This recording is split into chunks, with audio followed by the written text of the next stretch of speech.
Hi, I'm Megan Corey. I'm just gonna do a quick video with Caroline Jimenez. She's the makeup artist. Sorry, I just pulled her into the frame. So right now we're gonna do a quick video on color matching. So I chose Savvy Mineral Makeup because it's owned by Young Living, and we all know Young Living standards and how you cannot beat the quality. They own their own farms, or they have great relationships and they have partner farms. So they have control from the time that the plants are planted in the ground to the time they harvest them.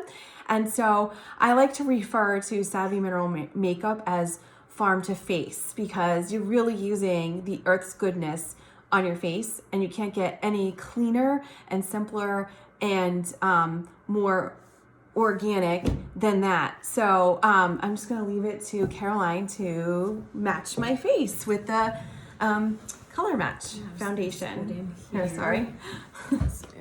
This. All right. Want me to turn this way to you? Or? Sure. Okay. Yeah. All right. So there are a couple different foundation shades. Right now we have warm 2 and cool 2. And when you're matching your foundations, some things that you want to look at are just your undertones for your skin. So a lot of the time, what is a really great way for people to figure out what their colors are is really just looking at your hands or your wrists and seeing what color your veins are. So if they pull a little bit more blue, then you're more cool toned. If they're a little bit more green, then you're warmer. Or you can be neutral. I'm a little bit more neutral, so mine can go either way. Another thing just to keep in mind is that our skin tone changes throughout the year, with sun exposure, moisture, all kinds of things. So I'm actually just gonna pop one of these on. So I'm gonna start. And the makeup is really buildable. So if you're a shade off or 2 shades off, then your color match, it doesn't look bad.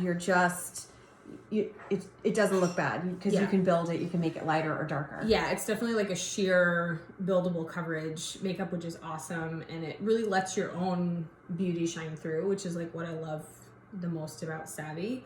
And yeah, just like what Megan said, even if the color isn't exactly. So this one is what you're putting on my face? So I'm doing, this is Cool 2. And see, at first it looked a little bit light,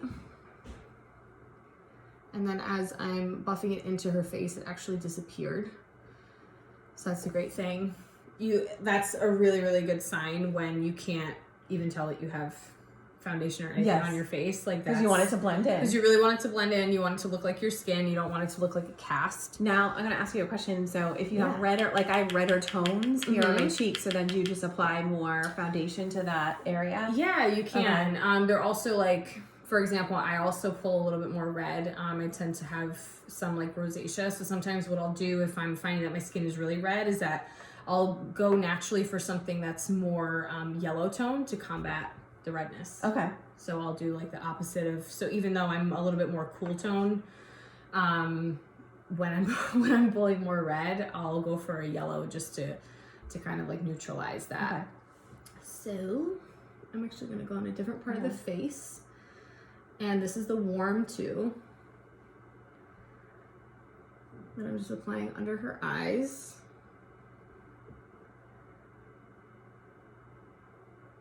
And this is a good color. They're both a good color match for her. I kind of like the warm 2 actually a little bit better. Yeah, I bought both of them, and I started with the cool 2, and I just tried the warm 2, and I feel like that matches my skin better. It's easier for me, whereas the cool 2 is a little lighter. Yeah. So now in the summertime, when I get more of a tan, would I stick with the warm 2, you think, or would I do more of a darker tone? Yeah, the great thing also about the Savvy Minerals is that they're really easy to mix. So like if you didn't want to like invest in, I don't know, like 3 shades, you could get this one, and then you could also get like the bronzer, or you could just get like a dark one. Okay. And you could just mix a little bit of it. Okay. Just to get that, that tan. Okay. So that's something that I like to do. Just like mix them together, and then You just put them on your face, especially when you're a little bit bronzed too. And then another trick that I like to do is, because makeup, when Meg and I were talking earlier, it's kind of just like a play on shadows, if you will. So how I like to think of it is, if you want to keep the center of your face really bright and the outside's a little bit darker. So even if in the summer you're naturally a little bit darker, let's say, so you're a warm 2 now, like let's say you get, darker in the summer, you're tanning a little bit, you can still use the warm 2 on the center of your face and then just put more bronzer on the outside. Okay. So, and then that'll keep the center of your face like really nice and bright, and then the outside will be nice and kind of like that chiseled look, and the color will still match and will look good. So thank you. Yeah. All right, thank you guys. There you go. That's how you match your foundation. Have a great night.